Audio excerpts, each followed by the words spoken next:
Hi friends, എല്ലാ പ്രിയ കൂട്ടുകാർക്കും പുതിയൊരു വീഡിയോയിലേക്ക് സ്വാഗതം.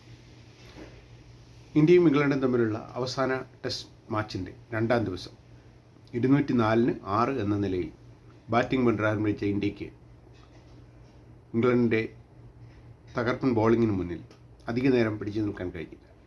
തലേന്നത്തെ സ്കോറിനോട് വെറും 20 റൺസ് മാത്രം കൂട്ടിച്ചേർത്ത് ഇന്ത്യക്ക് ബാക്കി 4 വിക്കറ്റുകൾ നഷ്ടപ്പെടുത്തേണ്ടി വന്നു. 224-ന് ഇന്ത്യ ഓൾ ഔട്ടായി. മറുപടി ബാറ്റിംഗ് ആരംഭിച്ച ഇംഗ്ലണ്ടിന് വേണ്ടി ബെൻ ഡക്കറ്റും ക്രൗലിയും ചേർന്ന് ഒരു തട്ടുപൊളിപ്പൻ ഓപ്പണിംഗ് പാർട്ണർഷിപ്പാണ് കാഴ്ചവെച്ചത്. തകർത്തടിച്ച രണ്ടുപേരും 92 റൺസിൻ്റെ പാർട്ണർഷിപ്പ് ഉണ്ടാക്കി. 92-ന് 1 വിക്കറ്റ് നഷ്ടമായി. പിന്നീട്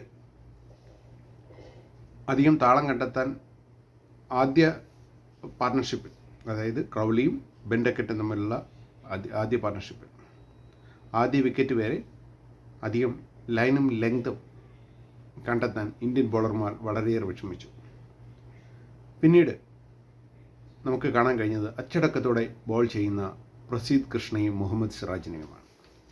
രണ്ടുപേരും ലൈനും ലെങ്തും ബൗൺസുമൊക്കെ വേണ്ട സമയത്ത് വേണ്ട രീതിയിൽ മികച്ച രീതിയിൽ കണ്ടെത്തി ഇന്ത്യൻ ബൗളിംഗ് അറ്റാക്കിൻ്റെ മൂർച്ച കൂട്ടി എന്നുള്ളതാണ്.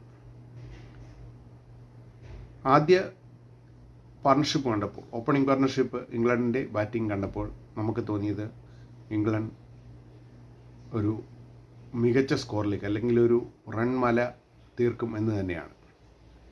92-ന് ആദ്യ വിക്കറ്റ് നഷ്ടമായ ഇംഗ്ലണ്ടിൻ്റെ പിന്നീട് തുടർച്ചയായി വിക്കറ്റുകൾ വീഴ്ത്തിക്കൊണ്ടേയിരുന്നു.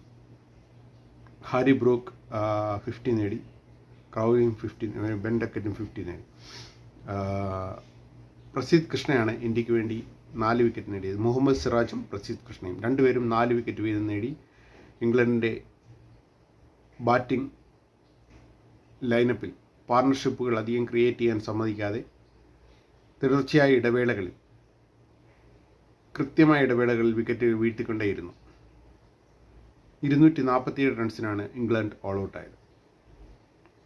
23 റൺസിൻ്റെ ഒന്നാം ഇന്നിംഗ്സ് ലീഡാണ് ഇംഗ്ലണ്ടിന് നിലവിൽ ഉണ്ടായിരുന്നത്. മറുപടി ബാറ്റിംഗ് ആരംഭിച്ച ഇന്ത്യക്ക് യശസ്വി ജയ്സ്വാൾ സ്വപ്നതുല്യമായൊരു തുടക്കമാണ് നൽകിയത്. അടിച്ചു കളിച്ച്, അതായത് ഓരോ ഓവറിൽ 8 റൺസും 7 റൺസും ഒക്കെ നേടി കൃത്യമായി തട്ടുപൊളിപ്പൻ ബാറ്റിംഗ് കാഴ്ചവെച്ച യശസ്വി ജയ്സ്വാൾ നിലവിൽ 49 ബോളിൽ 51 റൺസുമായി 50 നേടി ക്രീസിലുണ്ട്. പക്ഷേ നിർഭാഗ്യമെന്ന് പറയട്ടെ, KL രാഹുലിനെയും സായി സുദർശനെയും നമുക്ക് നഷ്ടമായിരിക്കുകയാണ്. നല്ലൊരു ഒന്നാം ഇന്നിംഗ്സ്, രണ്ടാം ഇന്നിംഗ്സിൽ നമുക്ക് നല്ലൊരു ബാറ്റിംഗ് കാഴ്ചവെച്ച് ലീഡ് ഉയർത്തേണ്ടതുണ്ട്. നിർണായകമായ ടെസ്റ്റാണ്.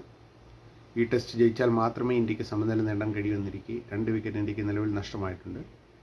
എങ്കിലും ഇനിയും ശുഭ്മാൻ ഗില്ലും ധ്രുവ് ജൂറലും രവീന്ദ്ര ജഡേജയും കരുൺ നായരും വാഷിങ്ടൺ സുന്ദറുമൊക്കെ നമുക്ക് ബാറ്റ് ചെയ്യാൻ ഇറങ്ങാനുണ്ട്. അതിൻ്റെ ഒരു ആശ്വാസം നമുക്കുണ്ട്. നിലവിൽ ആകാശ് ദീപാണ് യശസ്വി ജയ്സ്വാളിന് കൂട്ടായി ക്രീസിലുള്ളത്.